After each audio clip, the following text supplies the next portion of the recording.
welcome to the Cradle News Roundup, a weekly space where we will discuss some of the most important developments in West Asia and the world. My name is Esteban Carrillo. I am the head of news for the Cradle. I am joined by content creator and writer for the Cradle, Karim Shami, and by U.S. journalist William Van Wagenen. So today we want to start by discussing something that has become very prevalent over the past few weeks, and it regards the war in Gaza. Now I'm talking about the Israeli use of propaganda to promote their narrative about what's happening. And now we have seen this mainly in the press, kind of a misreport and disinformation. We saw Joe Biden at one point saying, oh, they showed me a picture of 40 beheaded babies, even though there's no such thing, that there's nothing like that. And last week at the Cradle, William, you wrote a feature titled Israel's 43-minute Hamas atrocity video exposed, which essentially looks into this propaganda video that the Israeli army prepared, that they have been showing a select group of journalists, lawmakers from allied nations, and it's just like a very short list of VIPs that kind of is meant to garner support for the atrocities that are being committed in Gaza. Yeah, so since the beginning of the events of 7 October, when Hamas carried out the attack on Israeli settlements and military bases that day, Israel has claimed that Hamas massacred 1,200 Israelis, soldiers, but also, they say, the majority civilians. And in subsequent weeks, we've seen a lot of evidence that, in fact, the Israeli army killed many of those Israelis. Hamas certainly killed some, but the Israelis killed huge amounts. Basically, when Hamas took over these military bases and settlements, the Israeli military responded to take those settlements and military bases back.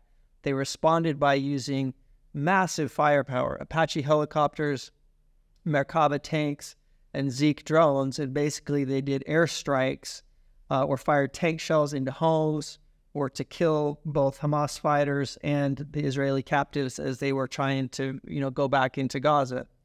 So the Israeli military has been faced with this dilemma of saying, hey, how do we continue to blame Hamas for everything that happened on 7 October and hide the many, many Israelis that they themselves killed? So the main strategy has been basically to show or try to show limited, like a narrow view of what happened that day, and then make up a bunch of fake atrocity stories on top of that. So that's where this video comes in, that the Israeli military began showing to these select journalists starting on October 23rd.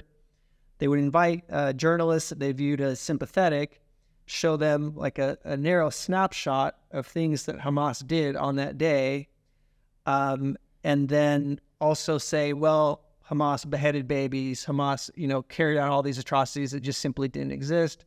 And then they would take footage of Israelis that were killed by the Israeli helicopters, by the tanks, totally burned bodies, and then say in the video, hey, these are people that Hamas killed, that Hamas burned to death. So that's been the basic strategy. And of course, they don't release the footage, publicly so that it can be scrutinized and people can really look and see, in this case, who did this and who did that.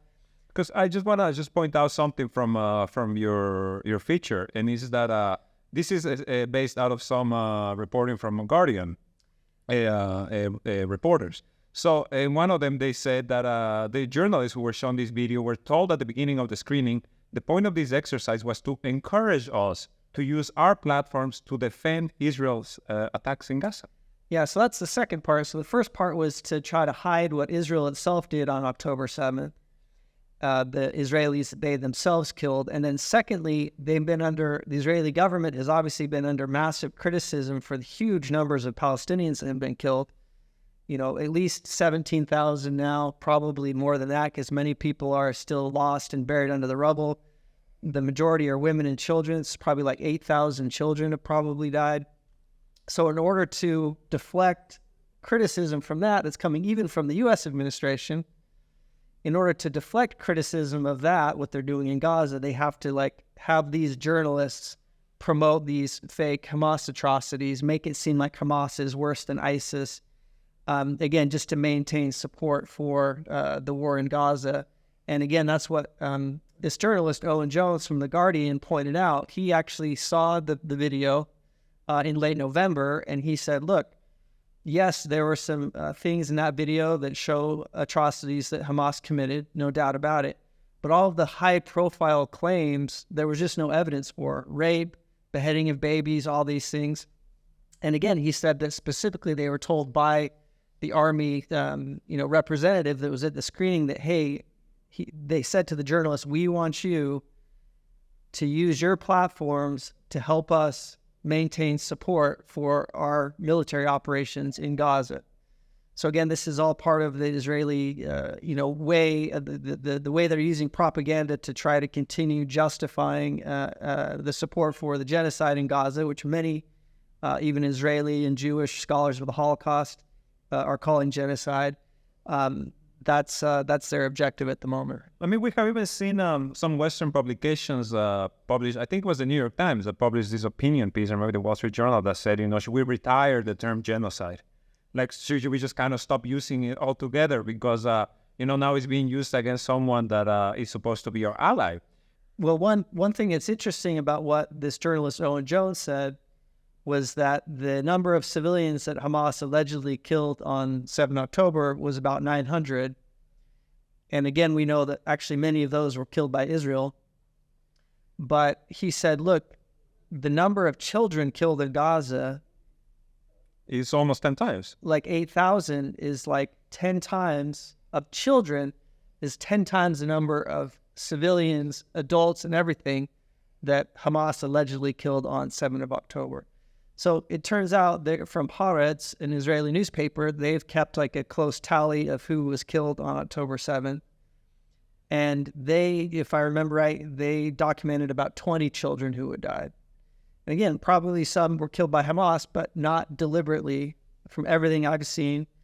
And many were killed, again, by Israel. And we have some confirmed cases of that. The two twins from Kibbutz Be'eri, Leil Hetzroni and her brother, Yanai, who were killed by an Israeli tank. So again, there's just no evidence like Israel claimed that Hamas on 7 October went into these kibbutzim or these settlements and were just looking for kids to try to massacre them, let alone behead them. I mean, there's just no evidence of that. And again, Israel, it's known, killed some of the children that died that day. There's also no evidence, because they claim there were sexual assaults. They claim there were torture.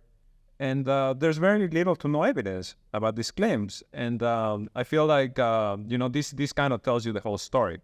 Why is Israel producing these videos?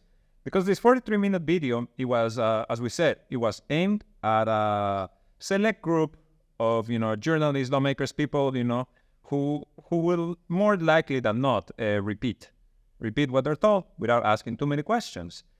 But there's also other videos that the Israelis have been releasing over the past few days. Now they are, Israel is deep into Khan Yunis, the second biggest city in Gaza. Destroying neighborhoods, bombing shelters, ambulances, hospitals, out of commission completely. And they are releasing these videos that show the one that made most waves over the past few weeks was this group of civilians, of Palestinian civilians, who were rounded up. They were stripped down to their underwear. And then this happened, I believe, Thursday, Friday. And then on Saturday, the same group of civilians appear in a video in which the Israeli army claims they are Hamas combatants. And they are, handing over their weapons. But there's a lot of discrepancies with this video, no? Yeah, there's a lot. First of all, usually the mentality of Hamas is either die fighting or kill your enemy. So they don't have the mentality of surrendering. That's the first thing to know about Hamas. So it's very rare to see Hamas fighters surrendering, let alone see hundreds of Hamas surrendering. And I think you're talking about also the video where we see that a man that has only shorts on and handing over an AK-47. And they are telling these are all Hamas. But if we look at the video, if they are all Hamas, so we have 100 fighters of Hamas and only one has AK-47. That's That's a very failed propaganda video from Israel. And there's two footages of this man. Now, Videos of the man. yeah, two videos. Here we can see that the first video he is holding an AK-47 with his left hand, and the other video is holding an AK-47 with his right hand. Doing the same action. You know? Yeah, doing the same action. When these two footages, maybe it's an error from the Israeli army. They had two footages and they released both. Maybe they were seeing which take is better to release. But I think it's an error because also in Israeli media, they claim that, yeah, he had more than one weapon. He went back and got the other weapon. So that was what they said. And also, he's barely naked. So I don't know how he still had his AK-47. Yani. He took out his shirt and gave the AK-47 for the guy next to him. So it's that's why the 43-minute video was not aired for the public, because if that's the way how they do their propaganda, They could have easily picked apart. Yeah, of course. Because this man in particular, I believe the one in this picture, he was identified as Munir Keshta Al-Masri. And he was the owner, well, he is the owner of an aluminum shop in Beit Nahia. So he has no connection to Hamas. And this is the case too with other people in this video. One of them was a reporter as well, right? Yeah, one was a reporter for Al Arabiya Jadid, a Qatar-based news outlet. So, again, when this video went up, there's dozens of these Palestinian men stripped naked. And a lot of Palestinians, of course, could watch the videos and see like, oh, and identify people and recognize them. So that's how this journalist was recognized, and how the man who actually had to walk forward towards the Israelis with the AK-47 above his head, that's how he was identified as, yeah, just a regular person that has an aluminum shop. And the men, too, are like kind of older. Exactly. They're not like in good physical shape. I mean, they don't look like soldiers. He can't fit that on it.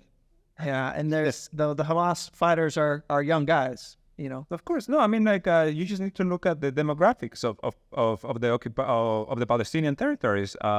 You know, in Gaza, I believe the average age is 18 years old or something. You know, this is a population that skews younger, and you know, it's there's the obvious reason for that, which is the violence that they live with day in and day out.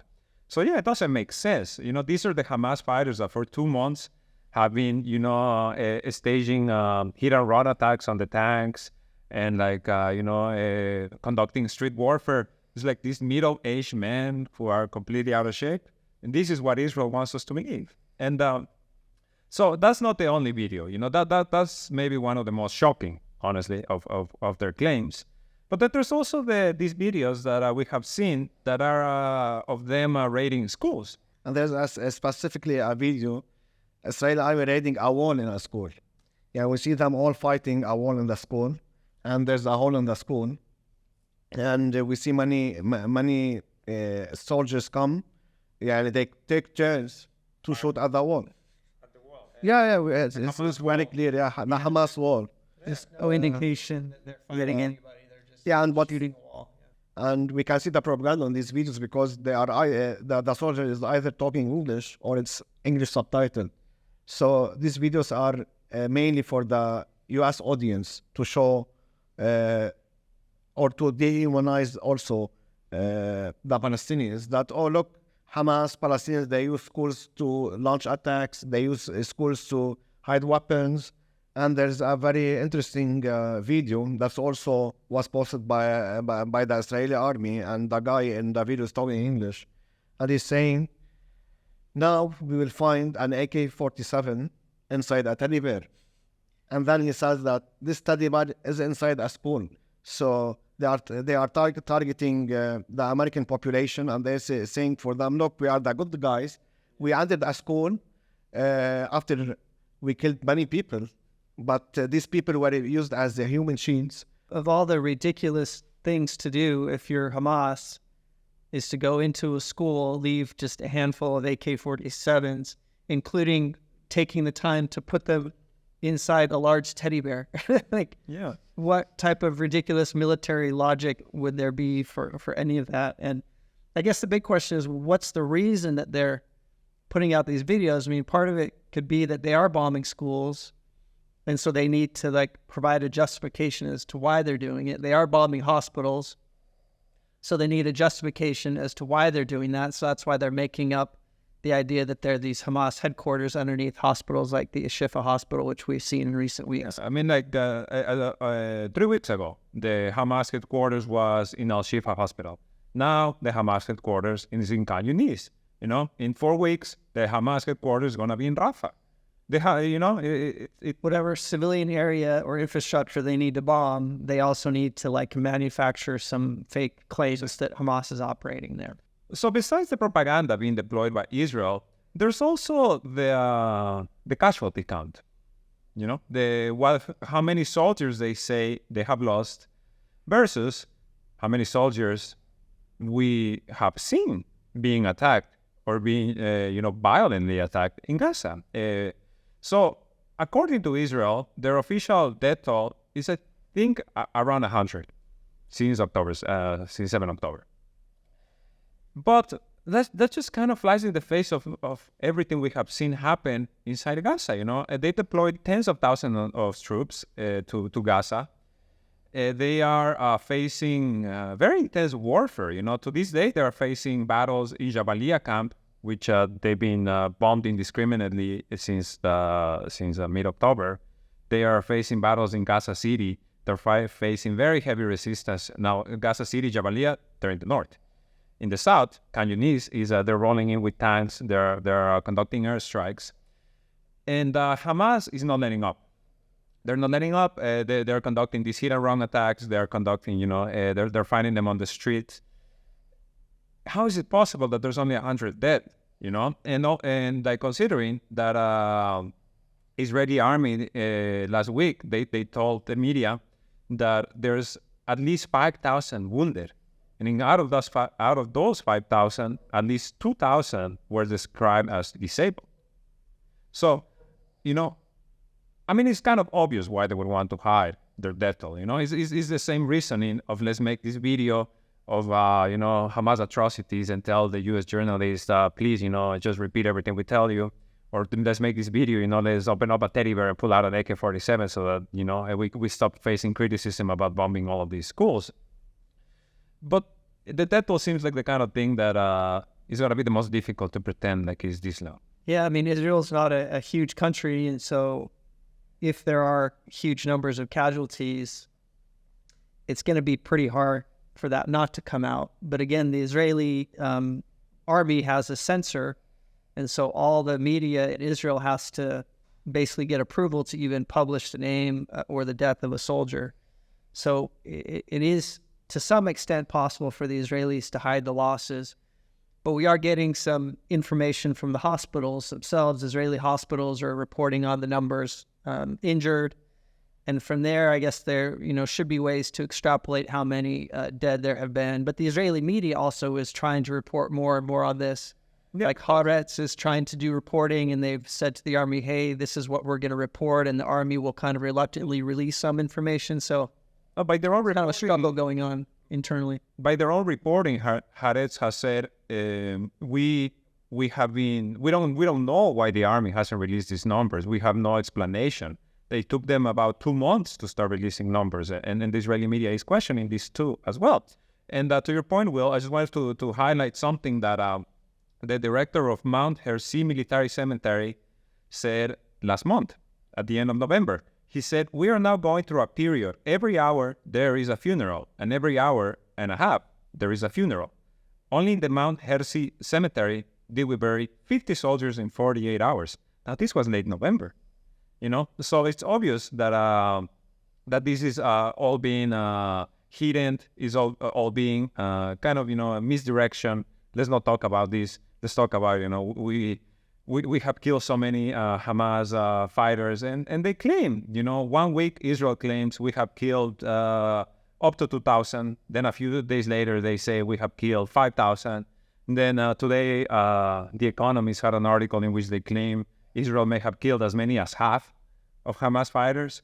So, it's all over the place. There's no single account that can be trusted. Again, and at the same time, I believe it was a Reuters article where they did a review of the casualty counts on the Palestinian side.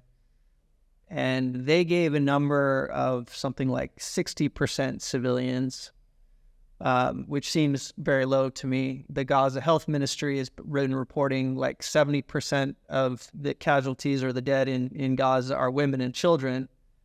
So the other 30% are men. Some of those certainly are fighters, but the majority probably not. But even if you take that low number of 60% of the people in Gaza that Israel has killed our civilians, this Reuters article noted that that was still the highest percentage of civilian deaths of any conflict in the 20th century. So again, it just shows that Israel is massively targeting civilians, and they're usually very open about it and admit it.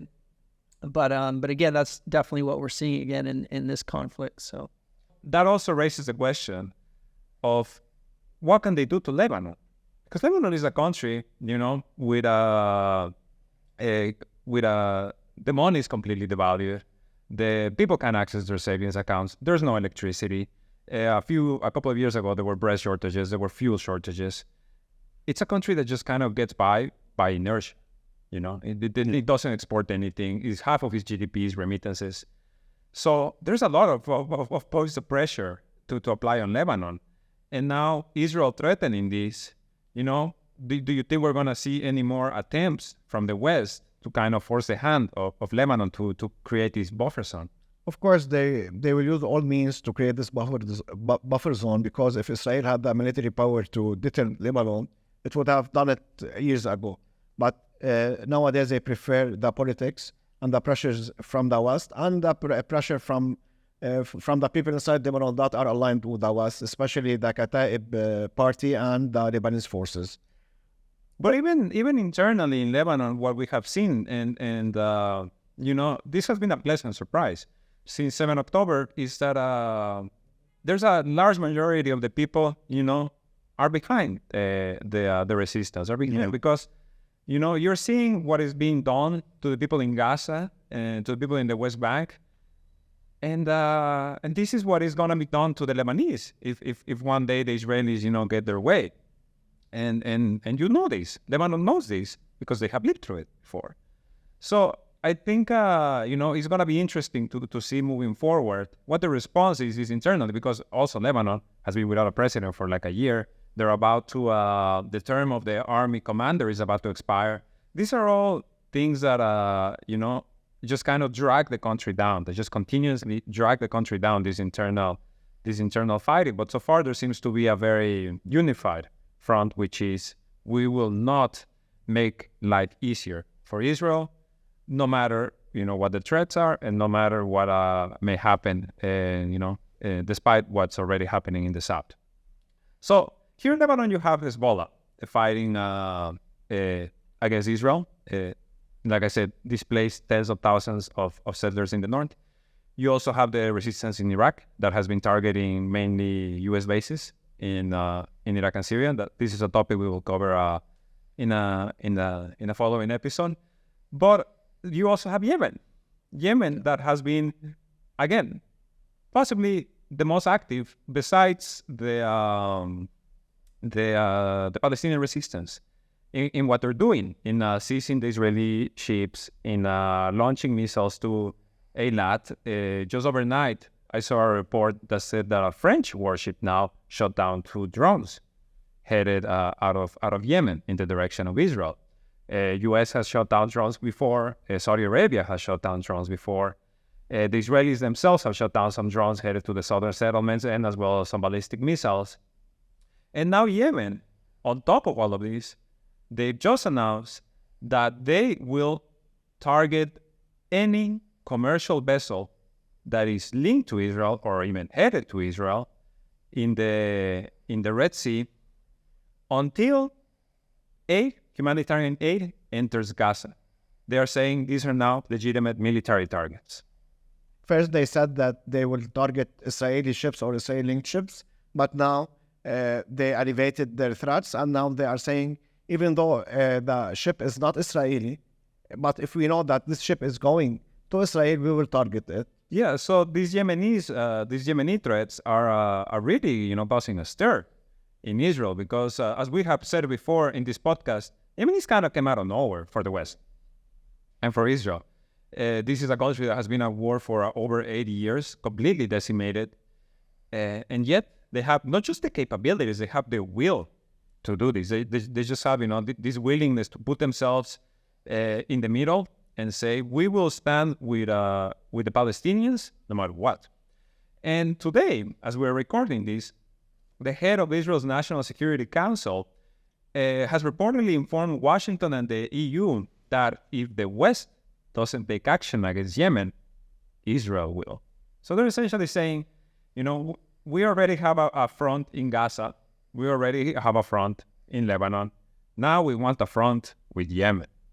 We will target Yemen. And this comes on top of reports that the U.S. internally has been trying to downplay this threat because essentially they don't know how to respond to it. The U.S. has troops, has deployed thousands of troops over the past couple of months, the U.K. as well, NATO countries essentially. They're in Cyprus. The U.S. took control of a second airbase in Greece, I believe a month ago. They are just building up. They're just building up their presence here in the region. And it's mainly, they have the troops in Iraq, they have the troops in Syria, in the Mediterranean, in the Red Sea. So, another front in Yemen, how do you think that will go, down in the halls of power in Washington, Will? Well, yeah, it's hard to say. There seems to be a debate where the White House seems to be downplaying the threat from Ansar Allah from Yemen, but there are other, people in the administration or in the U.S. military who are saying, look, this is a serious threat. We need to respond. We need to use military action. They've been trying to convince, there's a report that the U.S. has been in talks with the UAE and Saudi Arabia to have them all join in the effort to counter Ansar Allah. It seems like there's a battle in Washington whether to really try to respond harshly or to, kind of de-escalate and not take any action. But these talks, it's not really, because it's not the Saudi military, it's not the UAE military, it's not them who are, first of all, fighting the war in Yemen or who are trying to be recruited. They are these mercenary groups. They're mercenary groups in Yemen, some of them Saudi-backed, some of the UAE-backed. And the U.S. is apparently trying to activate the factions loyal to the UAE to essentially, come in from inside, reignite the war against Ansar Allah, and find a way, to kind of shift the focus internally in Yemen so that Israel is no longer threatened. And we know for a fact that the UAE and Israel have been working in Yemen for the past few years, no? Yeah, they are working, especially in Socotra. Many reports say that there's an Israeli presence in Socotra, and we have an article in the Cradle regarding this. And the UAE also controls some of the islands that are in the Arabian Sea and in the Red Sea. But also I wanted to comment about that the U.S. is threatening and they are building up power.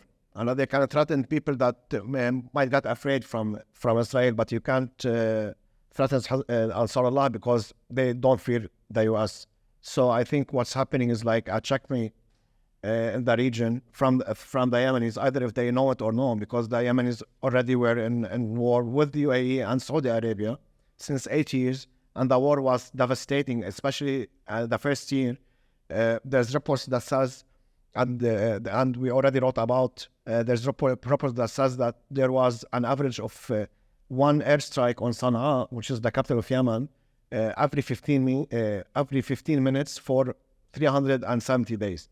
So is now Saudi Arabia prepared to do this again? I don't think so. Especially that the Crown Prince received Putin last week, and then Putin went to UAE, and after Putin went to return to Moscow, he met with Raisi, the president of Iran, and we know these three countries are joined the BRICS recently.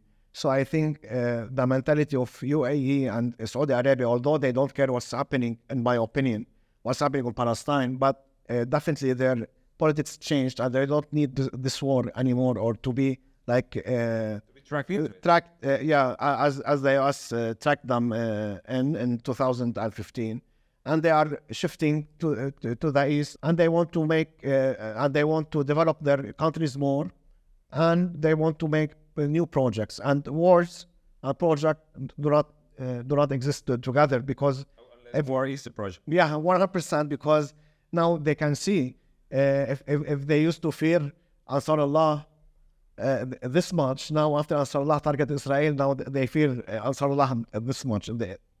If the dream of the crown prince is to build Neom, and Neom is closer than Israel to Yemenis, what will prevent Yemenis to target Neom? They will say we target Israel. Saudi Arabia is nothing compared to Israel in power and in geopolitics and in politics and the international and the international community. So I don't think they can do that to the Yemenis. Yeah, it's what you just said a few minutes ago. It reminds me of this. I mean, you said, Hamas fighters, they don't surrender. They don't. They will not surrender. And Ansar Allah, it seems to have the exact same approach. Our country has been decimated. The World Food Program just cut aid to Yemen as part of this pressure campaign. The Arab world's poorest country, about 400,000 dead, millions displaced, famine, just the absolute one of the worst humanitarian disasters in modern history. And yet they are there, they're standing, they're launching the bombs. How would you compare Ansar Allah to Hezbollah, Karim? How I compare? Their strength. Of course, Hezbollah as an infantry, many people say that they are one of the strongest in the world because they are well equipped and they have years and years of experience. But we have to keep in mind that Lebanon is a very small country, and Hezbollah's strength is in the south of this small country. So it's like a small group in a small country, but it is powerful, and they have hundreds of thousands of missiles. Western reports say that they have from 130 to 250,000, which is more than most of European countries. But of course, most of them are not unguided missiles, and most of them dates back to World War II or to the 60s and 70s, and they have light weapons. And nowadays we see that they are using drones either for surveillance or attack drones. But also we have to know that the enemy of Hezbollah, which is Israel, is also a small country, although it's capable and has air power. But Hezbollah, with their guided missiles, they can destroy the military airports of Israel and paralyze the army. So of course it has a very big threat against Israel. But of course Yemen is a bigger country and bigger population.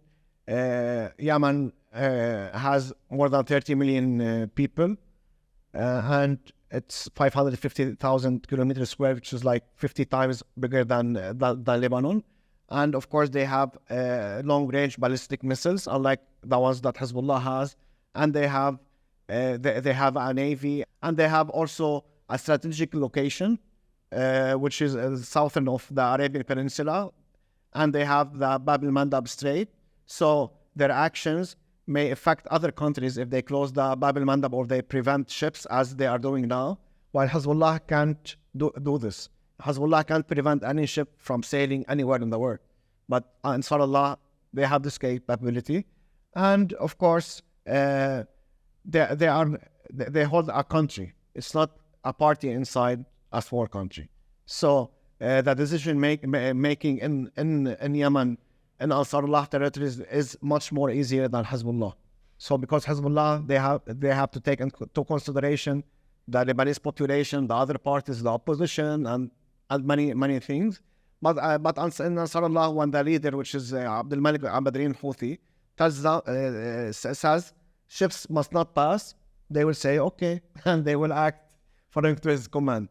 So that's why I think, as I stated, that the action that Yemen is taking is very dangerous to Israel and very dangerous to the US, because as I said, I don't think the US nowadays have the means to counter this, and the US presence in the region is here since tens of years, and they are saying that we are here to protect the Gulf countries, we are here to protect the waterways, and now we are saying that poorest country, as you stated, in the Middle East or in West Asia is Yemen, and is preventing Israeli ships, which is the most the most powerful ally for Israel is the US, and the US can't do anything. So now maybe the Gulf countries, including UAE and Saudi Arabia, will say, oh, we are paying all this money, we are paying all this equipment, we gave them lands, we gave them our airports, and they can't even defend Israel, which is a bigger ally than us, to US, to counter Yemen, which is the the poorest country in the region. So I think this is, in geopolitics, this is a very bad situation to the US as well as to the Israelis. So yeah, I think Yemen is gonna end up being essentially a game changer. I think they already are, and now with the ascension of the Gulf countries of Iran to BRICS, I feel like the days of Israel standing as it has for so many decades, with this level of impunity, with this level of we do as we want and nobody can say anything. That's changing. And we're about to see the repercussions of all this. I want to thank you all for joining us today. My name is Esteban Carrillo. I have been joined today by William Van Wagenen and Karim Shami. Please make sure to find us at thecradle.co and follow us on X, on Instagram, on Telegram. And if you're feeling generous, you can leave a donation on our Patreon. Thank you so much, and we'll see you next week.